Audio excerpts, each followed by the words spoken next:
It's December, so a great opportunity to head off to a continental Christmas market.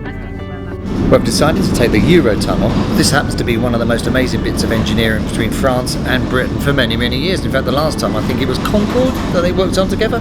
Anyway, I've decided to take the Eurotunnel over to France to go and see a Christmas market. I come to Arras, which is a small town situated in the north of France.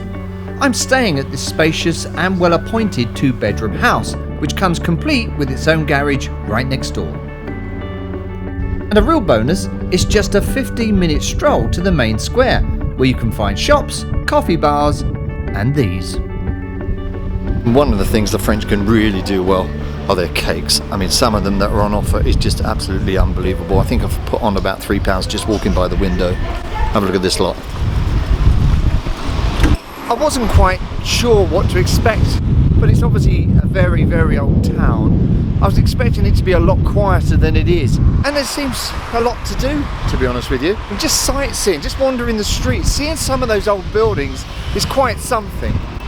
And just seeing the damage that they got during the war, it's absolutely unbelievable. Some really beautiful buildings that were clearly destroyed. If you're expecting everyone to speak English, then don't. It's France after all, dare I state the obvious. Just remember these keywords. Parlez-vous anglais? Before the Christmas market opens tonight, I've got time to explore the town. But to do that, I'm not going overground, I'm going underground to check out the Wellington Quarries. It's about a 10-15 minute walk, depends how fast you're walking of course, from the main square. During the Great War, Arras found itself right on the front line. However, underneath the town were ancient quarries that the Allies used to their advantage. And what surprises me more than anything else, they were actually built by these guys from New Zealand. The quarries were then joined together and housed over 20,000 troops from all over the planet, waiting for the order to give a surprise attack on the Germans. And the big red line here from the North Sea to the Switzerland border is the Western Front, with the German army on this side and the French army. To really appreciate what these guys went through during that First World War, the only way you can really get an idea of that is by coming down here and seeing the kind of conditions that they lived in. They dug an exit from the tunnel, which brought them just within a few metres of the front line, and sadly, for many of those soldiers, instant death. But thanks to their brave efforts, we can now all enjoy Arras for much happier occasions. Well, this is what I've really come for, the Christmas market, and maybe, just maybe, some mulled wine.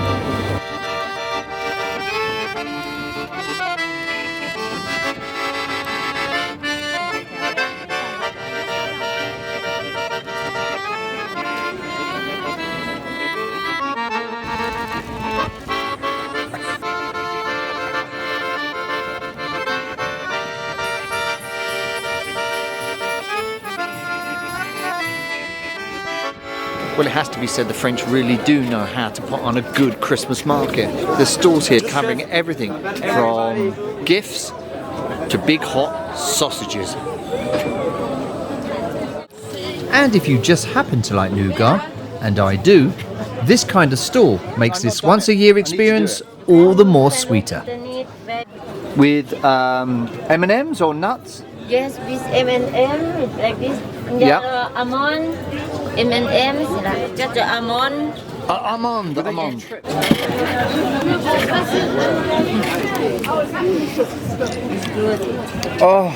Oh yeah. The combination of delicious food and some pretty suspect Christmas gifts is probably a good time to call it a day. Tomorrow, I'm heading off for my final destination, the Arras Citadel.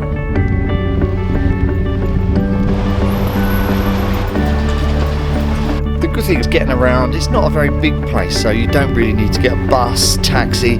Everything is quite walkable. And on doing that, you discover some remarkable things. I mean, I just like looking at the architecture.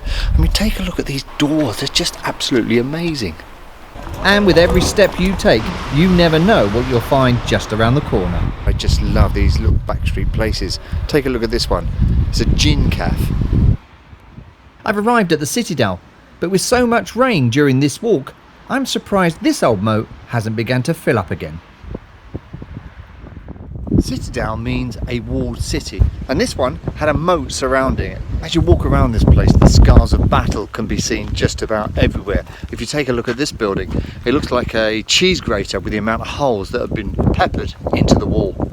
Believe it or not, all this was once a moat that surrounded that town. It's also got a very grim past. I have to say that during the war, it's where a lot of the French resistance were brought to and executed.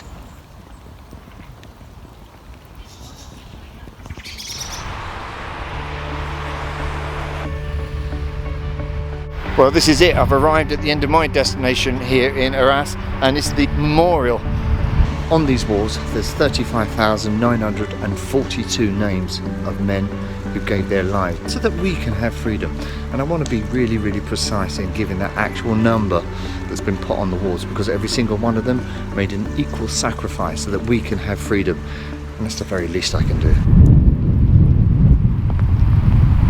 This is a truly amazing experience coming to somewhere like this. You know, you read all about it in books and you see documentaries on the television, but nothing can prepare you to actually being here and seeing that under every one of these headstones someone gave their lives. And when you look on the wall here and you see over 35,000 names, it is really, truly humbling.